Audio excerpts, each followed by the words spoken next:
Praise the Lord. கர்த்தருடைய பரிசுத்த நாமத்துக்கு மகிமை உண்டாவதாக. இந்த புதன்கிழமை காலையிலே நாம் கூடியிருப்பது மிகுந்த சந்தோஷம். இந்த நாளுடைய தியானத்துக்காக ஒரு வேத பகுதி வாசிப்போம்.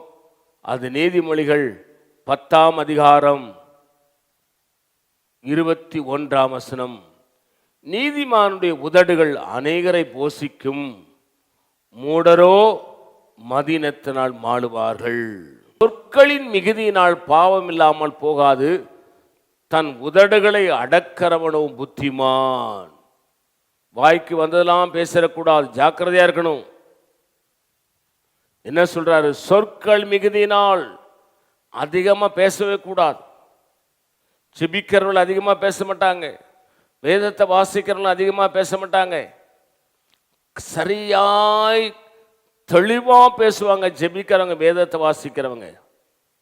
இதை வாசிக்காதவங்கள தான் அவங்களுக்கு ஞானம் குறைவு, அறிவு குறைவு. அதனால தேவையில்லாதவங்களெல்லாம் பேசுவாங்க, வாயில வந்ததெல்லாம் பேசுவாங்க. சொற்கள் மிகுதியினால் பாவம் இல்லாமல் போகாது. நீங்க எவ்வளவுக்கு எவ்வளவு பேசுறீங்களோ, நல்ல விஷயமாக இருந்தால் அது உங்களுக்கு ஆசீர்வாதமாய் மாறும். தீமையான காரியமாய் இருந்தால் அது உங்களுக்கு சாபமாய் மாறும், பாவமாய் மாறும் என்பதை மறந்து விடாதீர்கள். ஆகவே பேசுறதுக்கு ஜாக்கிரதையா இருக்கணும். வாயிலிருந்து வருகிற வார்த்தை ஞானமுள்ள வார்த்தைகளாக இருக்கணும், கிருபையுள்ள வார்த்தைகளாக இருக்கணும், உண்மையுள்ள வார்த்தைகளாக இருக்கணும், ஒழுக்கமுள்ள வார்த்தைகளாக இருக்கணும், நீதியுள்ள வார்த்தைகளாக இருக்கணும், நேர்மையுள்ள வார்த்தைகளாக இருக்கணும்.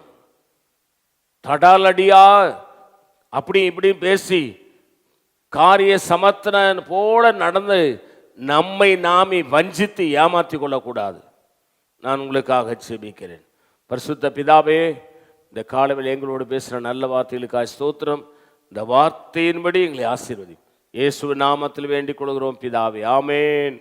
God bless you. கர்த்தர் உங்களை ஆசீர்வதிப்பாராக. ஆமேன்.